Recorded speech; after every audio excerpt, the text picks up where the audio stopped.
Today I'm going to tell you how a chain of communication nationally reduced ableism, the idea that people with disabilities are incapable of understanding or coherent communication. Why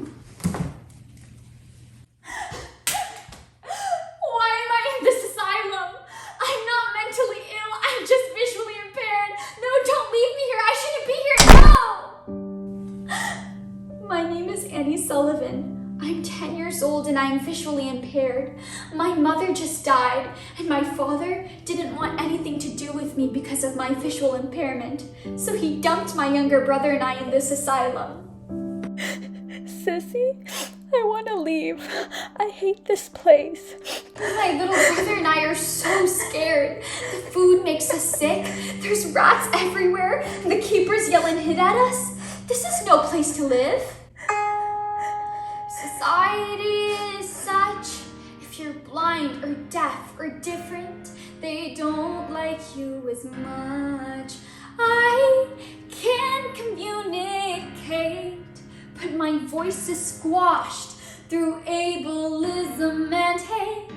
So if you're blind or deaf or any different,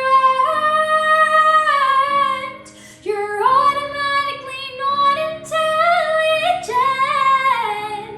I know I have educational potential, but for visually impaired, it's unessential.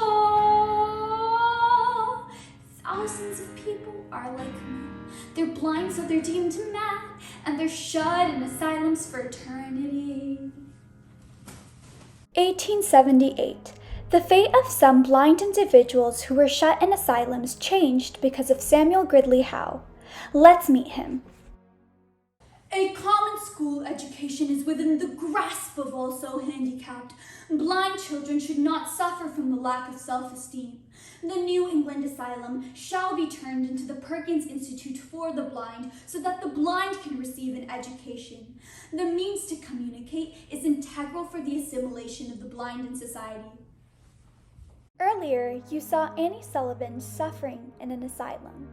Now, let's meet her 18 years later, after she started studying at the Perkins Institute for the Blind. I doubt if life, or for that matter eternity, is long enough to erase the terrors and ugly blots scored upon my mind during those dismal years from 8 to 14 in the asylum.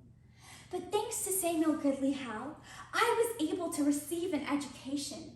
At this educational institution, one of my friends was Laura Bergman, the very first blind and deaf individual to receive an education.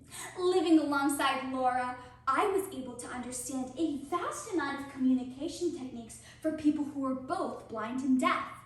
I utilized these techniques to change a blind and deaf girl's life.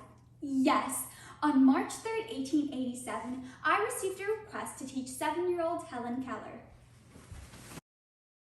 Now we will see Kate Keller, Helen Keller's mother, and Captain Keller, Helen Keller's father. Let's take a look at both of their perspectives on Helen Keller's behavior. Kate, I've told you time and time again, Helen cannot live with us. But Captain, I know you're her mother, but Helen is violent and is constantly throwing tantrums. And you are her father. She can improve. She just needs guidance. And how has that been working out, Kate? We've sent her to so many teachers and she still acts the same. It's best to send her to an asylum where she will be well behaved. I am not sending my child to an asylum. Give me one more chance, please. I found another teacher named Annie Sullivan. She is visually impaired too. And they expect one blind person to communicate with another? Poor Helen was trying to communicate, but it was not in a common mode that society understands, so they deemed her as crazy. Annie started teaching Helen, and soon, Helen began to communicate in a way society could understand. Yes. Water. It has a name. Through her tools of communication, Helen Keller graduated from Radcliffe College of Harvard University. 16 years ago, I learned how to communicate through sign language and shortly after was able to speak. Before I met Annie, it felt as if I was at sea in a dense fog and a tangible white darkness shut me in.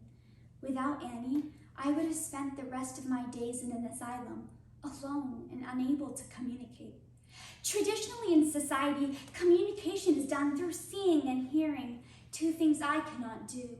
But Annie showed me that communication, the key to understanding, isn't ableist as society perceives it to be. Helen influenced politicians with her advocacy for disability rights, women's voting and reproductive rights, workers' rights, humanitarian welfare, and campaigned against World War I and colorism. The march of women on the highways of progress shall not cease until she has attained her goal. Her ideas were so influential that Adolf Hitler burned her books in Nazi Germany. Adolf Hitler, history has taught you nothing if you think you can kill ideas. You can burn my books and the books of the best minds in Europe, but the ideas in them have seeped through a million channels. The so-called hopeless blind and deaf girl society would have sent to an asylum actually communicated such brilliant ideas into society and acted as a moral compass. She gave a voice to those who didn't have one. In this story, you saw a chain of communication. Samuel Gridley Howe established the first institute for the blind and personally communicated an education to Laura Bridgman. Laura Bridgman then unintentionally communicated her learning techniques to Annie Sullivan, and Annie communicated her teachings to Helen. Soon enough, Helen understood that she too could communicate despite being blind and deaf. Helen Keller's feat in communication then communicated anti-ableist understandings along with a series of other humanitarian welfare ideas in society. In fact, there's a theory called the Levinson's theory of life structure. Now, this theory details society's ideal life of an individual. A psychobiographical study compared Helen's life to this ideal one and concluded that although Helen was handicapped and her initial development was severely delayed, her life structure development closely approximated the ideal one, hence combating ableist stigmas. However, despite these countless studies, it should be recognized that Keller was actually called a fraud by many. The prognosis is for children who go blind and deaf at 19 months. It's that they will never be able to function in society. They will never be able to communicate. They will not be able to engage in normal behavior. There is no hope. You just have to mitigate it. Not once in human history, other than Helen Keller, have they been able to engage with someone like this and speak in this way. And also, People could not believe that a blind and deaf individual could accomplish such feats. This disbelief is indicative of the ableism still present in society to a certain degree. However, Helen was titled the most famous disabled person in the world due to her impacts, short-term impacts. Upon writing her autobiography, Helen offered courage and hope to other disabled individuals by encouraging them to pursue an education as well. Furthermore, Helen's story reduced the number of individuals who were sent to asylums due to their blindness or deafness. This helped assimilate blind and deaf individuals into society, which created a vast amount of opportunities for the blind and deaf. The long-term impacts. Helen Keller is the reason that many blind and deaf targeted nonprofit organizations such as Helen Keller International exist today. Additionally, Helen decreased disability-related stigmas. Better job training, more Braille books, books on tape, and better educational opportunities are offered to this day. Furthermore, Helen Keller's story was the first milestone of the forming of the American Disability Act of 1990, which prohibits discrimination based on disability. Helen set the precedent for so many successful disabled individuals like Arthur Ellis, Stevie Wonder, Marla Runyon, Eric Wainmeyer, and so many more.